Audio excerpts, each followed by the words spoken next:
In this week's Parashat Korah, we have the great Korah rebellion. Korah ba'adato, Korah and his 250 men. We have Korah, Datan, and Abiram. They start questioning and said, Kulanu Kedushim, we're all holy. Why can't we all be Kohen Gadol? Or it seems like we've said in the past that Korah wants to be Kohen Gadol. Datan and Abiram are questioning Moshe Rabbeinu. Major leadership battle taking place. And then HaKadosh Baruch Hu makes a great miracle.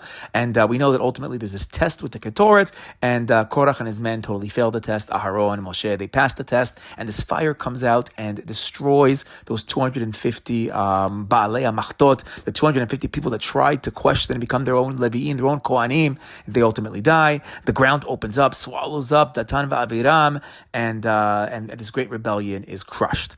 But then we notice in the pasuk that the Jewish people still complained a little bit. They got nervous, or some say they got nervous all the death they just saw, how scary it was. Because Korah was considered to be a chacham, a great man, and all these great people are all of a sudden dying. It's scary. They start complaining, and then a magefa, a plague hits everybody. But Aharon goes, saves the day. Everything is great. But then HaKadosh Baruch Hu adds one last step. He says, okay, can I get one head of every tribe to bring their mateh, to bring their staff, and then let Aharon bring his staff, and let's wait till the morning, let's see what happens. And then what happens? Vehine parach mateh Aharon leveit Levi vayotze perach vayatzet tzitz vayigmol shekedim. And Aharon's miracle takes place, and Aharon's mateh, his staff, it starts to grow, it starts to flower, it has almonds coming out of it, and basically he's the only staff to grow, and the rest of the staffs stay kind of dead. And everybody realizes, oh my God, Aharon is really supposed to be the leader. He is the Kohen Gadol. This is from HaKadosh Baruch Hu. So the question is, what was the point of that last step of the staff? After HaKadosh Baruch Hu destroys Korah, Datan, Abiram, the ground opens up, a fire comes out. Wouldn't that be enough to save the Jewish people? And then after the plague, and then Hashem stops the plague, shouldn't that also be enough for the Jewish people to be convinced that, oh my God, Aharon and Moshe, they're the chosen ones? Like, what's going on with this last step of the staff? So I heard once an idea, and then I found it actually recently from a rabbi named Yitzhak Hanshaka in the Bar Ilan Daf. He says as well that he says, you know what took place? After the whole event with Korah and his henchmen, the people got scared. Because this was a great death to people that on the surface even seemed like very great people. And they were very nervous of Aharon and Moshe. So they realized, oh my God, they're very powerful. They can kill us. But there was nerves. And they started to complain. And then what happened when they started to complain? A plague comes out from God. So they realized, oh my God, the punishments are really, really bad.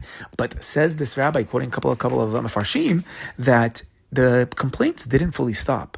They weren't doing it in public anymore. They were murmuring to each other. They were whispering, oh my God, these Moshe, this Aharon, this is dangerous. Are we going to be able to survive? So they no longer were necessarily questioning, should Aharon be the Kohen Gadol? And they weren't questioning, should Moshe Rabbeinu be the leader of the Jewish people? They were saying, oh my God, this is very dangerous. These leaders of ours, to get too close, you get burnt, and this is not so simple. And that was still going on behind the scenes. So now HaKadosh Baruch Hu has to do something very positive. He has to do a positive, not just the negative, the punishments, but a positive event to make them realize, no, Moshe, Aharon, these are the people that are supposed to be leading you. It's exactly what you need. And he quotes the Imrei Emet, says the Imrei Emet, the Gera Rebbe. He says as follows: just like a tree has flowers and it has its fruit, he says, so to the Jewish people are compared to the flowers, to the buds, to the fruit. Every Jew has his place on the tree, on the Ilan of the Jewish people.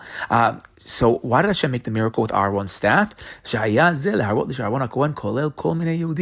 And it was trying to show us that, just like we have different Jews that correspond to the flower and correspond to the budding tree and the fruit, so too we have all different kinds of Jews, and they're all flowering on Aharon's staff, meaning all the other matez, all the other staffs are dead, nothing is happening. But Aharon's staff, that's what's flowering, that's what's turning into fruit. So basically it's a statement to the Jewish people: if we are just in Aharon's hands, if we have him as the Kohen Gadol, not only should you not be scared, those were enemies, the Korah and their people, they made a big balagan. But if you really recognize in the positive that when we're in Aharon's hands, we're going to flourish, we're going to become flowers, we're going to become fruit. That's the one place that we're going to be alive. And when the Jewish people saw that, it's at that point and they really understood, and all of the complaints stopped, because they recognized that their only real future is going to be in the hands of Aharon, who will make them flourish. Shabbat Shalom.